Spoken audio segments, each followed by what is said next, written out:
when I was 6 years old. I remember waking up to the smell of bacon and eggs cooking in the kitchen. I could hear my mom in there clinging around with dishes.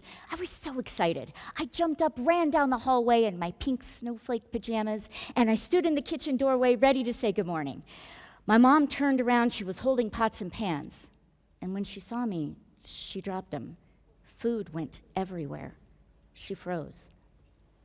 When I was 6 years old, my mother and stepdad spent the day in the kitchen drinking and fighting. I spent the day in my bedroom hiding, hoping they wouldn't remember that I was in there.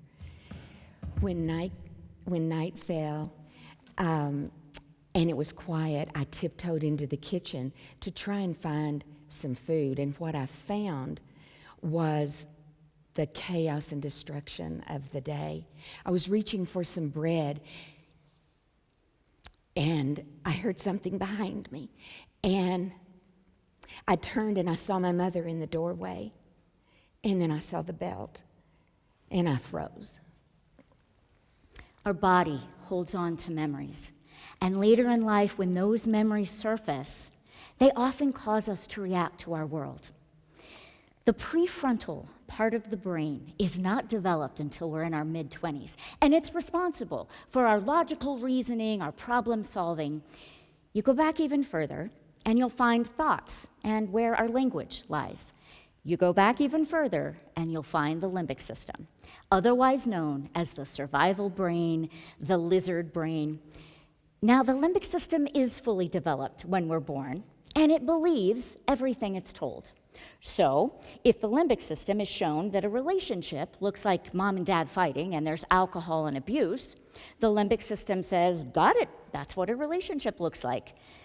If the limbic system is shown through the people and the systems in our lives that the way to navigate this world is to impulsively react to it, the limbic system says, duly noted, that is how I will behave, until we make a conscious effort to do something different.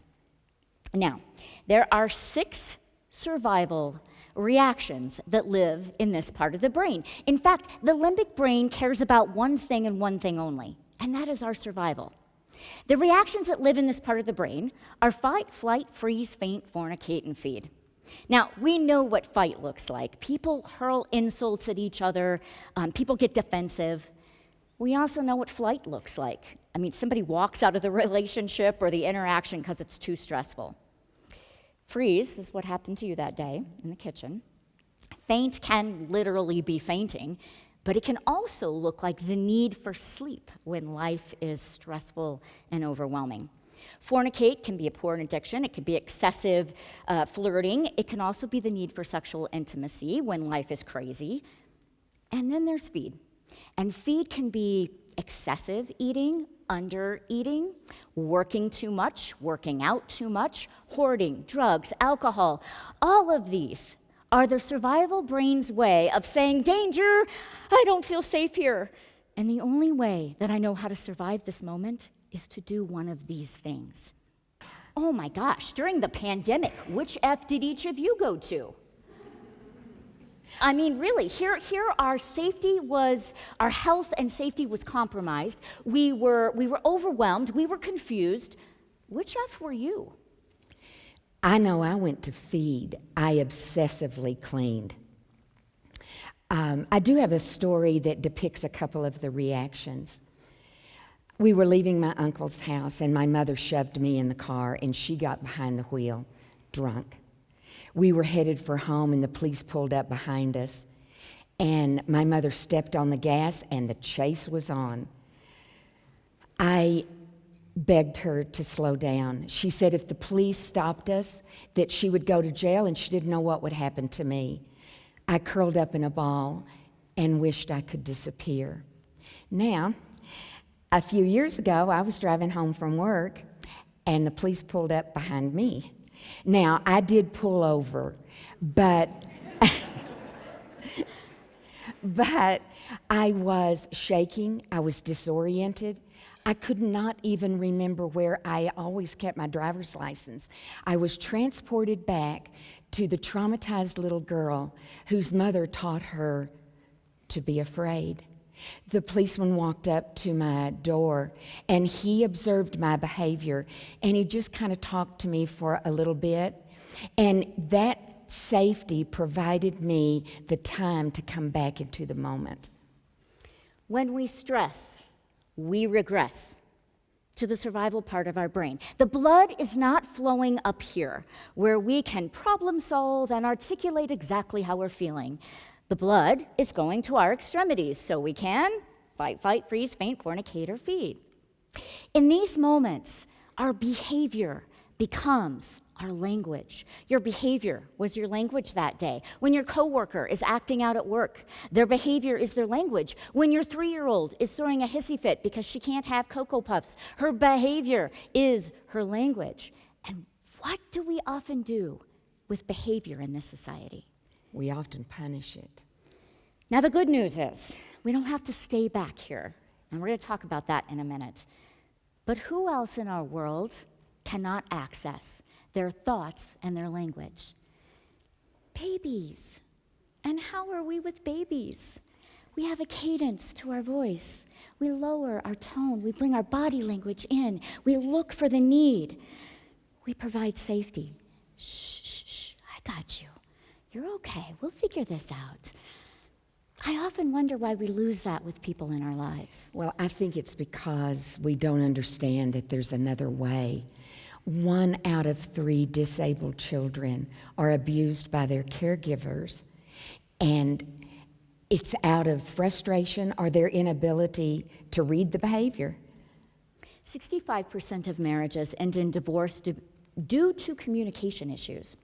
42% of those couples report that they didn't have the skills for healthy conflict resolution. It's about connection before correction. Connection and safety before writing that speeding ticket, before writing that employee up, before delivering a consequence to our kiddos. Safety is the only way that we can get from here to here. In mental health, we have a saying, the strongest central nervous system wins. Not necessarily the loudest or the happiest or the angriest, the strongest one can take over an entire room. After the George Floyd murder, there were protests in this country in which people showed up aggressive. The police often showed up combative and aggressive, and mass chaos ensued. People got hurt. Everybody was in their survival brain. Now, there were also protests in which government officials and officers made a conscious decision to show up emotionally regulated. In some of these, police officers were playing music, broke out into dance. Before long, the entire crowd was joining in. The strongest nervous system resulting in a reaction. The strongest nervous system resulting in a response. How are you going to show up in your world? I have a pie chart that I do at the end of every month. And I put all the things on the slices that I value in my life, that I know are going to fill me up and keep me emotionally regulated. I then color in the slice to the amount of time and energy and effort that I've given to that thing. This is the one I did last month. And as you can see, it's pretty out of balance. If I continue this way next month, I will destroy my relationships. I will lash out, I will shut down, and I will do damage. The systems in this country are often built on foundations of chaos and desperation. Our family life, our work life in this culture is stressed. And we are so numbed out on adrenaline that we have forgotten how to assess where we're at during the day. You wake up in the morning, you've got an early morning meeting, and your child is sick. You have a commute. And it's through road construction. You get to work and you have 30 emails you need to address right away. 4 of them are people that are upset with you. If a friend plops down in the break room and starts talking about their divorce, mass shootings, The pandemic. global warming. And this is what you present to your world. Now, if after work you decide that you're going to go for a run, that's great, and it's a start, but it's not enough. In this society, we are inundated with podcasts and books about self-care, and we try to work out after work. We try to start the day with a meditation, and then we wonder why we're still snapping at the people that we love, and why our blood pressure is high, and why we can't sleep due to anxiety. This has to become an awareness throughout the day of what is going on and an intentionality about what we're going to do to take these off. I have an alarm that goes off on my phone 3 times a day, and a question pops up, and the question is, what does self-care look like right now? For me, it's enough to pull me out of the abyss. What is self-care? Oh, okay, a cup of hot tea. It could be that you actually pay attention to your Apple Watch when it's telling you to go for a walk. It could be that you put in your day timer at 3 p.m. every day. You're going to stop for 2 minutes and assess where you're at and what you need. Take 5 deep breaths before you go into that boardroom. Stretch before that difficult phone call. Call a friend to talk you off the ledge. What if we did our relationships different in this world? What if our faculty meetings included a discussion about a child's disruptive behavior and the needs underneath that behavior? Does this child need connection? Do they need worth? Do they need safety? And our school plans were built on that, on those needs. What if our police departments, our firehouses, our military, the corporate world started staff meetings with, what are each of you doing to take off the stress throughout your day?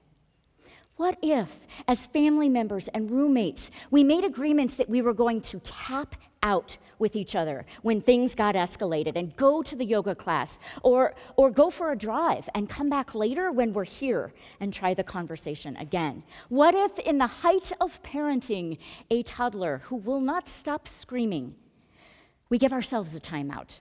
We back away, we put in our headphones, we listen to our favorite music, before we do something that we are going to regret. What if, when we parent an adolescent who's being defiant, we delay? Remember, connection before correction.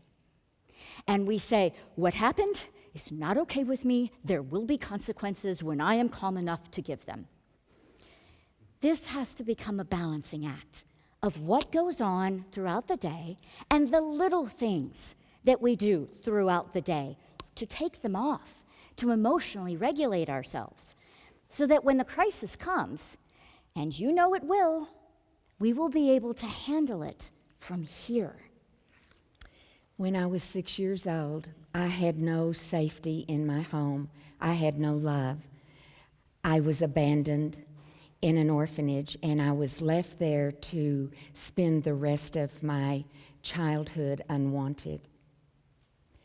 All because my mother chose not to come out of her survival brain. When I was 6 years old, I was given love and safety because my mother did make that choice. She got into therapy to deal with the trauma and the triggers that would have caused her to react to me. She made a million decisions every day to do the things she needed for her so that she could parent me from up here. You see, that's how we begin to change the dynamics of this world and turn it from one that is reactive and destroys to one that's responsive and heals and creates a new legacy.